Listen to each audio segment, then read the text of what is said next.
Tapi nih tapinya nih, Provinsi Jawa Tengah itu ada di urutan kedua sebagai provinsi termiskin setelah Yogyakarta. Oh, Nah, ya sebenarnya Pak Ganjar itu sudah berupaya optimal ya. Ya tadi di Jawa Tengah itu masih kekurangan inovasi, kekurangan rekayasa teknologi untuk meningkatkan sektor pertanian dan kelautan.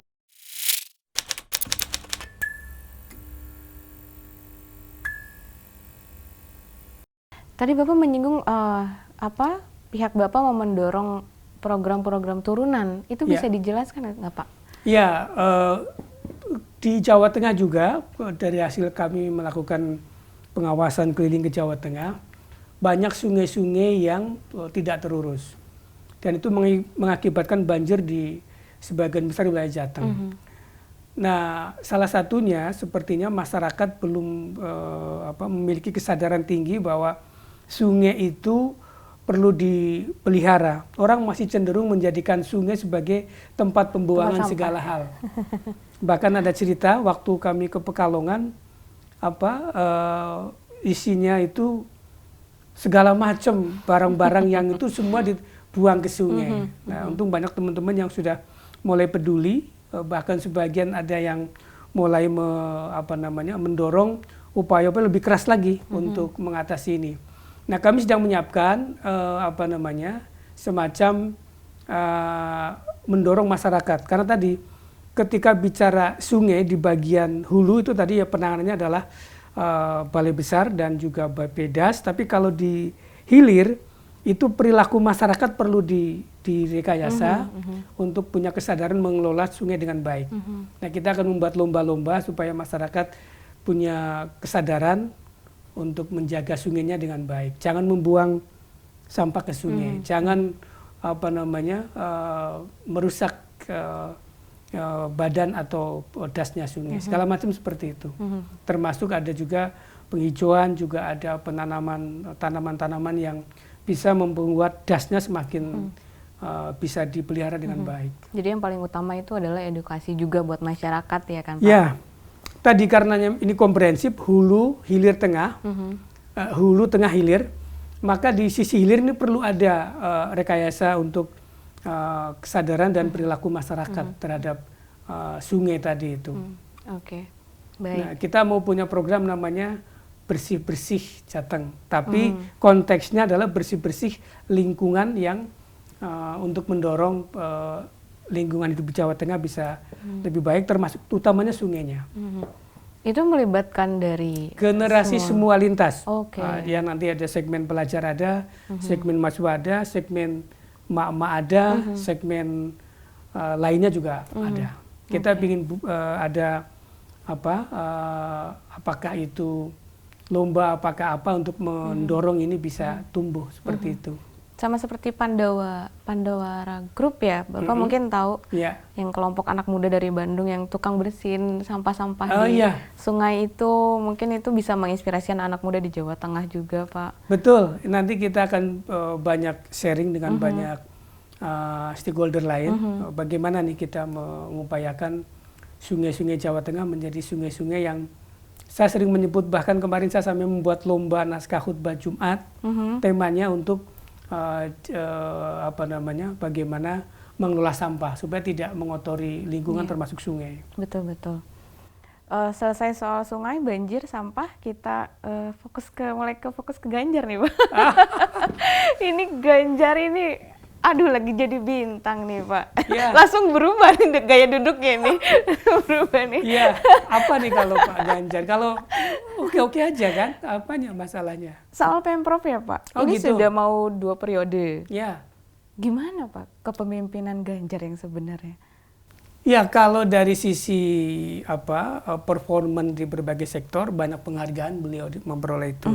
Artinya ya secara formal banyak capaian-capaian yang sudah dicapai oleh beliau di berbagai sektor.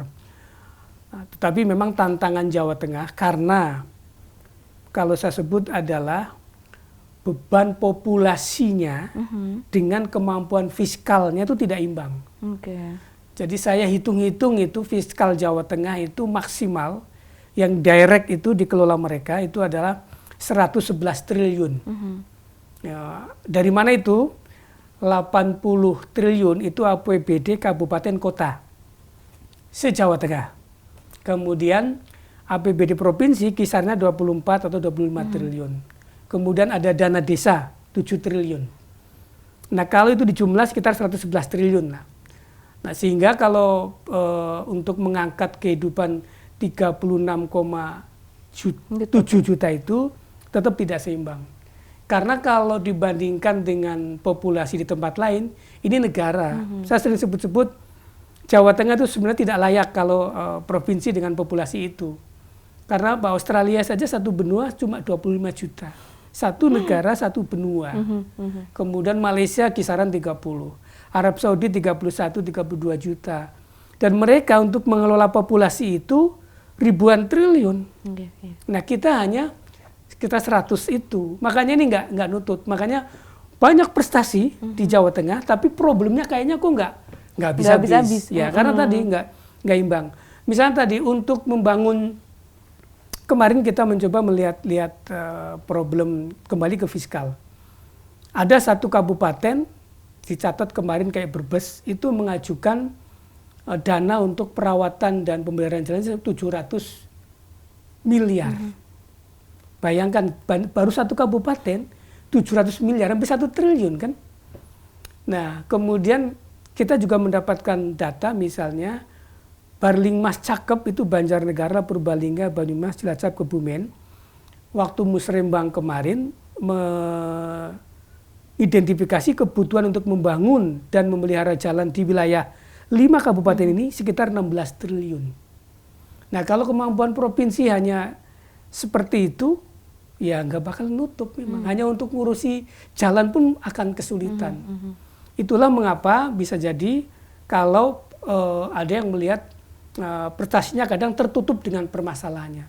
Padahal prestasinya sebenarnya ya banyak, tapi masalahnya memang juga sangat banyak. Begitu gitu kondisinya. Apa aja sih Pak masalahnya kalau dirunut nih Pak? Ya, jadi tadi kalau dari segi kapasitas fiskal yang pertama, kapasitas fiskal itu tidak seimbang atau hanya sangat terbatas.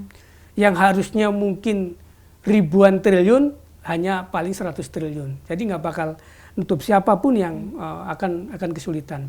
Yang kedua tadi beban populasi yang over, terlalu berlebihan populasinya. Yang berikutnya memang Jawa Tengah itu juga diwarisi oleh sosioekonomi yang tidak seimbang antara utara dengan selatan. Dan ini berlangsung sejak zaman dahulu, karena ketika misalnya ada jalur Pantura dari Anyer Panarukan, ya memang itu dulu yang lebih hidup jalurnya, maka ekonomi Pantura ini yang dari dulu menjadi lebih berkembang. Sementara kawasan selatan Jawa Tengah, sebenarnya kalau dibuka bukan cuma Jawa Tengah, selatan Jawa Barat, selatan Jateng, dan selatan Jawa Timur, semuanya ketinggal dibanding utara. Jadi Jawa Tengah pun sama, mewarisi problem ketidakseimbangan utara dengan selatan, atau bahasanya ketimpangan. Disparitasnya sangat tinggi. Misalnya tadi, di Semarang, kota Semarang, itu angka kemiskinannya paling 4%. Jauh dari, jadi kalau satu digit sangat satu digit, di bawah satu digit lah ya. Tapi di Kebumen, misalnya di selatan itu masih 18%. Jadi jauh sekali. Ini menggambarkan betapa utara dan selatan itu memang sangat disparitas. Nah, ini yang membuat Jawa Tengah cukup berat tantangannya. Jadi tadi sudah 3 ya. Kemudian yang keempat, dari segi ketenagakerjaannya. Nah, dari 36,7 juta tadi itu, usia kerjanya sekitar 27 jutaan. Nah, kemudian dari 27 itu sekitar 18 jutaan yang masuk di dunia kerja. Tetapi dari 18 juta itu hanya kisarannya 12 jutaan yang punya di sektor formal. Formal itu pengertiannya ada hubungan kerjanya.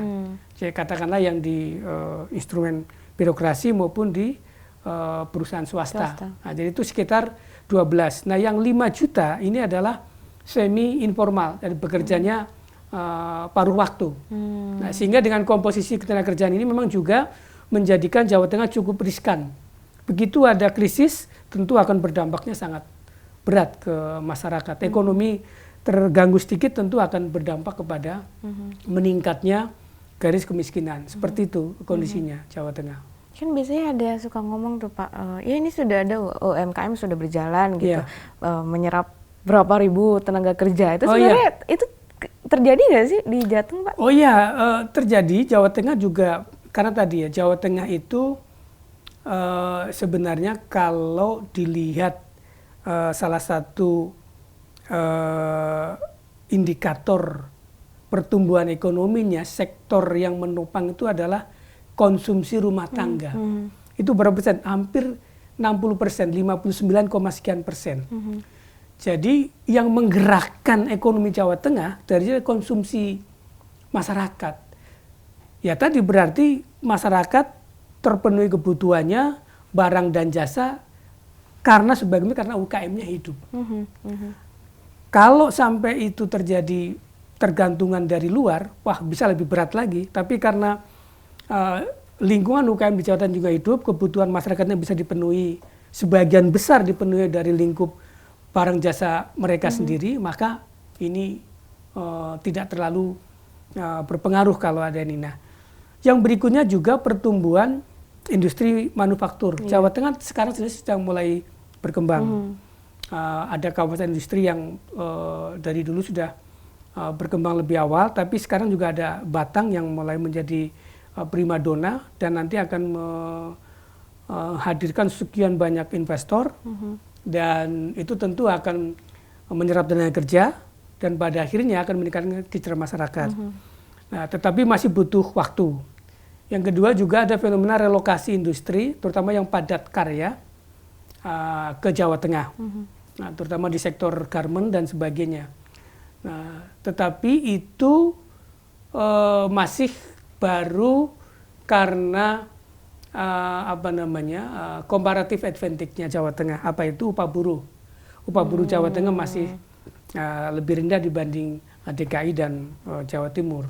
Ya memang itu mencerminkan memang ada sisi menarik buat industri, tapi sisi lain juga memang daya tawarnya masih minim juga gitu ya. Benar-benar. Nah ini yang perlu terus diangkat. Nah apapun yang telah dilakukan selama ini, tracknya saya kira sudah cukup bagus, tinggal kalau direkomendasi akselerasinya yang perlu diperkuat.